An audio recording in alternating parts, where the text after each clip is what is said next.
गुरु ब्रह्म महिमा अलेख शरण। नमस्कार दर्शक वृंद, आपण मानंकु आजिर राशिफल कार्यक्रम मु एस कुमार स्वागत जनाऊँगी। प्रतिदिन निजर राशिफल जानिबा पाई गुरुकृपा यूट्यूब चैनल को सब्सक्राइब करंतु और पाखरे थिबा बेल आइकन को प्रेस करी ऑल नोटिफिकेशन ऑन करी दियंतु, जहा फଳରେ आमे जेतेबेले वीडियो अपलोड करिवो प्रथमे आपण वीडियो देखि पारिबे। आमर यही वीडियो रे आपण संपूर्ण पंचांग सहित मेष ठारू मीन पर्यंत 12 गोटी राशिर राशिफल विषय रे जानि पारिबे। वीडियो को दयाकरी शेष पर्यंत देखंतु। वीडियोटी भल लागिथिले वीडियो को लाइक करंतु एवं आपणक प्रियजन पाखु शेयर करी जणांतु। एबे आसंतु जानिबा आज दिनर संपूर्ण पंचांग विषय। आज इंग्राजी 2026 मसीहा एप्रिल मास 5 तारिख रविवार, दिल्ली स्वराब्द सन 1433 साल, स्वाधीन भारताब्द 79 वर्ष, महिमाद 199 वर्ष। उत्कल गजपति श्री श्री गजपति दिव्यसिंहदेव महाराजांकर 69 अंक। सौरस्व चैत्र मास 22 दिन, चांद्रमते बैशाख कृष्ण पक्ष तृतीया तिथि दिवा 11 घंटा 57 मिनिट पर्यंत। एहा परे चतुर्थी तिथि। आजिर सूर्योदय विरजा क्षेत्र को 5 घंटा 38 मिनिट मीन लग्न 2 दंड 43 लिता गते उदय। आजिर सूर्यास्त विरजा क्षेत्र को 5 घंटा 57 मिनिट कन्या लग्न 3 दंड 53 लिता गते अस्त। आज तुला चंद्र अपराह्न 5 घंटा 23 मिनिट पर्यंत। एहा परे बिछा चंद्र विशाखा नक्षत्र रात्रि 11 घंटा 59 मिनिट पर्यंत। आज जन्मित शिशुर तुला राशि वैश्यवर्ण दानवगण। अपराह्न 5 घंटा 23 मिनिट गते बिछा राशि विप्रवर्ण दानवगण एवं रात्रि 11 घंटा 59 मिनिट गते देवगण। आज मृत व्यक्तिर 2 पाद पुष्कर दोष रात्रि 11 घंटा 59 मिनिट गते 1 पाद पुष्कर दोष। निषिद्ध खाद्य आज दिवा 11 घंटा 57 मिनिट मध्य पोटल भोजन निषेध अटे। एहा परे मूला भोजन निषेध अटे एवं आज रविवार हेतु आमिष बिरी मसूर अदा निम्ब और दग्धद्रव्य भोजन निषेध अटे।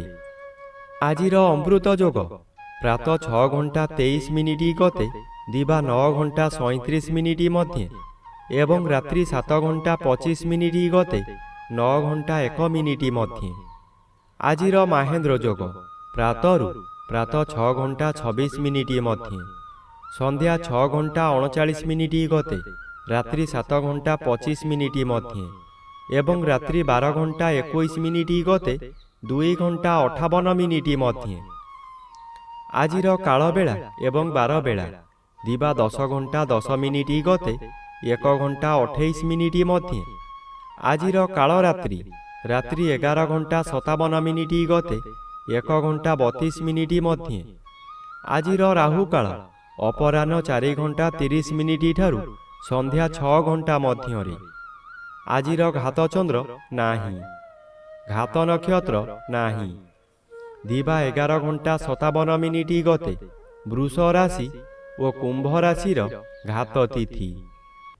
प्रिय बंधुगण, एबे आसंतु जानिबा मेष ठारू मीन पर्यंत 12 गोटी राशिर राशिफल विषय रे। राशि चक्र प्रथम राशि मेष राशि। आज मेष राशि जन्मित व्यक्ति मानक सकाशे द्वादश स्थान रे रवि और सप्तम स्थान रे चंद्र गोचर करुथिबारु शुभाशुभ मिश्रित फल मिलिब।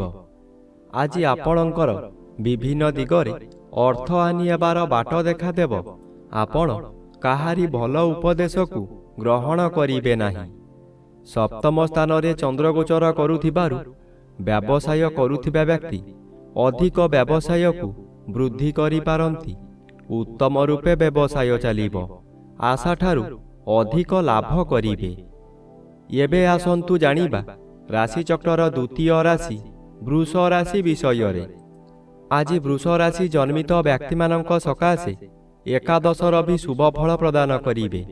ଆପଣ ବହୁଦିନରୁ ଯେଉଁ କାମକୁ ଅପେକ୍ଷା କରିଥିଲେ ଏବେ ଅପେକ୍ଷାର ଅନ୍ତ ଘଟିବ। ଅଚାନକ ଆପଣଙ୍କର ଧନ ବୃଦ୍ଧି ହେବ। ବ୍ୟବସାୟରେ ଆୟ ବୃଦ୍ଧି ଅଚାନକ ହେବ। ଷଷ୍ଠ ଚନ୍ଦ୍ର ବାଧାପ୍ରାପ୍ତ ଥିବାରୁ ଆଜି ଶତ୍ରୁମାନେ ଦୂରରେ ରହି ଗୁପ୍ତରେ ଆକ୍ରମଣ କରିବେ ଓ ଆପଣ ତାହା ନ ଜାଣି ବିଶ୍ୱାସ କରି ବହୁ ହଇରାଣ ହେବେ। ପ୍ରତ୍ୟେକ ସ୍ଥାନରେ ଆପଣ ଅପମାନିତ ହେବେ। ଏବେ ଆସନ୍ତୁ ଜାଣିବା ରାଶିଚକ୍ରର ତୃତୀୟ ରାଶି ମିଥୁନ ରାଶି ବିଷୟରେ। ଆଜି ମିଥୁନ ରାଶି ଜନ୍ମିତ ବ୍ୟକ୍ତିମାନଙ୍କ ସକାଶେ ପଞ୍ଚମ ସ୍ଥାନରେ ଚନ୍ଦ୍ର ଗୋଚର କରୁଛନ୍ତି, ଅଶୁଭ ଫଳ ପ୍ରଦାନ କରିବେ। ଆଜି ଆପଣଙ୍କର ଦୁଃଖ ଦୁର୍ଦ୍ଦଶା ମାଡ଼ି ଆସିବ। ନିଜର ସନ୍ତାନମାନଙ୍କ ଦ୍ୱାରା ପୀଡ଼ା ଭୋଗିବେ। ଏହି ସମୟରେ କେଉଁଠାରୁ ବଡ଼ ଦୁଃଖ ଖବର ପାଇ ବୋଝ ଉପରେ ଲଳିତା ବିଡ଼ା ସଦୃଶ୍ୟ ହେବ। ଦଶମ ସ୍ଥାନରେ ରବି ଗୋଚର କରୁଥିବାରୁ ଯେଉଁମାନେ ଚାକିରି କରିଛନ୍ତି ସେମାନେ ଏହି ସମୟରେ ଉଚ୍ଚ ପଦାଧିଙ୍କର ଠାରୁ ସମ୍ମାନ ପାଇବେ। ଏବେ ଆସନ୍ତୁ ଜାଣିବା ରାଶିଚକ୍ରର ଚତୁର୍ଥ ରାଶି କର୍କଟ ରାଶି ବିଷୟରେ। ଆଜି କର୍କଟ ରାଶି ଜନ୍ମିତ ବ୍ୟକ୍ତିମାନଙ୍କ ସକାଶେ ଚତୁର୍ଥ ଚନ୍ଦ୍ର କୃଷ୍ଣପକ୍ଷ ହେତୁ କିଛି ଶୁଭ ଫଳ ପ୍ରଦାନ କରିବେ। ଆଜି ହଠାତ୍ କୌଣସି ସ୍ଥାନରୁ ଶୁଭ ଖବର ପାଇ ବିଦେଶ ଯାତ୍ରା କରିପାରନ୍ତି। ମନରେ ଆନନ୍ଦ ଉତ୍ସାହ ଭରି ଉଠିବ। ପୂର୍ବ ଶତ୍ରୁମାନେ ଆପଣଙ୍କୁ ଦେଖି ଭୟ କରିବେ। ଆଜି ଅର୍ଥପ୍ରାପ୍ତିର ଯୋଗ ମଧ୍ୟ ରହୁଛି। ନବମର ବି ବାଧାପ୍ରାପ୍ତ ଅଛନ୍ତି। ଆତ୍ମୀୟ ସ୍ୱଜନମାନେ ଆପଣଙ୍କ ଠାରୁ ଦୂରେଇ ଯିବେ, ଯାହାଦ୍ୱାରା ମନରେ ବିତୃଷ୍ଣା ଭାବ ଆସିବ। ଏବେ ଆସନ୍ତୁ ଜାଣିବା ରାଶିଚକ୍ରର ପଞ୍ଚମ ରାଶି ସିଂହ ରାଶି ବିଷୟରେ। ଆଜି ସିଂହ ରାଶି ଜନ୍ମିତ ବ୍ୟକ୍ତିମାନଙ୍କ ସକାଶେ ଅଷ୍ଟମ ସ୍ଥାନରେ ରବି ଗୋଚର କରୁଛନ୍ତି, ଅଶୁଭ ଫଳ ପ୍ରଦାନ କରିବେ। ଆପଣ ଯେତେ ଚେଷ୍ଟା କଲେ ମଧ୍ୟ ଆପଣଙ୍କୁ କେହି ଭଲ ପାଇବେ ନାହିଁ। ଆପଣଙ୍କ କଥାକୁ ସମସ୍ତେ ଭୁଲ ବୁଝିବେ। ଆପଣଙ୍କର ମୁଣ୍ଡ ବିଚଳିତ ହୋଇ ପାଗଳ ପ୍ରାୟ ହୋଇଯିବ। ଦୁଃଖ ପରେ ଦୁଃଖ ଆସିବ, ଯାହାଦ୍ୱାରା ନିଜେ କ'ଣ କରିବେ ସ୍ଥିର କରିପାରିବେ ନାହିଁ। ଅନ୍ୟ ମନସ୍କ ହୋଇ ରାସ୍ତା ଦୁର୍ଘଟଣା ମଧ୍ୟ ହୋଇପାରେ। ଏବେ ଆସନ୍ତୁ ଜାଣିବା ରାଶିଚକ୍ରର ଷଷ୍ଠ ରାଶି କନ୍ୟା ରାଶି ବିଷୟରେ। ଆଜି କନ୍ୟା ରାଶି ଜନ୍ମିତ ବ୍ୟକ୍ତିମାନଙ୍କ ସକାଶେ ସପ୍ତମ ସ୍ଥାନରେ ରବି ଓ ଦ୍ୱିତୀୟ ସ୍ଥାନରେ ଚନ୍ଦ୍ର ଗୋଚର କରୁଥିବାରୁ ଅଶୁଭ ଫଳ ପ୍ରଦାନ କରିବେ। ହସଖୁସି ଚାଲୁଥିବା ସମୟରେ ହଠାତ୍ ବିପଦ ମାଡ଼ି ଆସିବ। ନିଜେ କିଛି ଭାବିବା ପୂର୍ବରୁ ରୋଗ ମାଡ଼ି ବସିବ। ମୁଣ୍ଡ ବିଚଳିତ ହୋଇଯିବ। ମଥା ଭାରାକ୍ରାନ୍ତ ହୋଇଯିବ।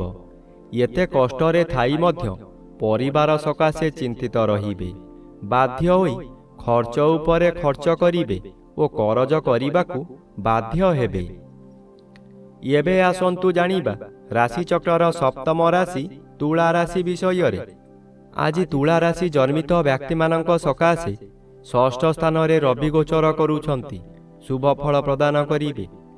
ଆପଣଙ୍କର ଏହି ସମୟରେ ନୂତନ ବନ୍ଧୁ ପ୍ରାପ୍ତି ହେବ। ଶତ୍ରୁମାନେ ଆପଣଙ୍କର ମିତ୍ର ପାଲଟି ଯିବେ। ପରିବାର ମଧ୍ୟରେ ଥିବା ସ୍ୱାସ୍ଥ୍ୟ ସମସ୍ୟା ପ୍ରାୟତଃ ତୁଟିଯିବ। ଆପଣଙ୍କୁ ଯେଉଁମାନେ ଘୃଣା ଚକ୍ଷୁରେ ଦେଖୁଥିଲେ ସେମାନେ ଆପଣଙ୍କର ଗୁଣଗାନ କରିବେ। ଅକସ୍ମାତ୍ ଅଜଣା ସ୍ଥାନରୁ ଧନ ପ୍ରାପ୍ତି ହେବ। ପୂର୍ବରୁ ଭୋଗୁଥିବା ଦୁଃଖ ଯନ୍ତ୍ରଣାରୁ ମୁକ୍ତି ମିଳିବ। ଏବେ ଆସନ୍ତୁ ଜାଣିବା ରାଶିଚକ୍ରର ଅଷ୍ଟମ ରାଶି ବିଛା ରାଶି ବିଷୟରେ। ଆଜି ବିଛା ରାଶି ଜନ୍ମିତ ବ୍ୟକ୍ତିମାନଙ୍କ ସକାଶେ ଦ୍ୱାଦଶ ସ୍ଥାନରେ ଚନ୍ଦ୍ରଗୋଚର କରୁଥିବାରୁ କିଛି ଶୁଭ ଫଳ ମିଳିବ। ଦୁଶ୍ଚିନ୍ତା ମନରୁ ହଟିଯିବ। ଉତ୍ତମ ଆୟ ହେବ। ଅର୍ଥ କାରବାରରେ ଉନ୍ନତି ଆସିବ। ଜୁଆ ଲଟେରୀରେ ଭାଗ ନେଇ ଉନ୍ନତି କରିବେ। ମନ ଖୁସିରେ ବହୁ ତୀର୍ଥସ୍ଥାନକୁ ଗମନ କରିବେ। ଏହି ସମୟରେ ଧର୍ମ କାମ କରି କିଛି ଧର୍ମ ସଞ୍ଚୟ କରିପାରନ୍ତି।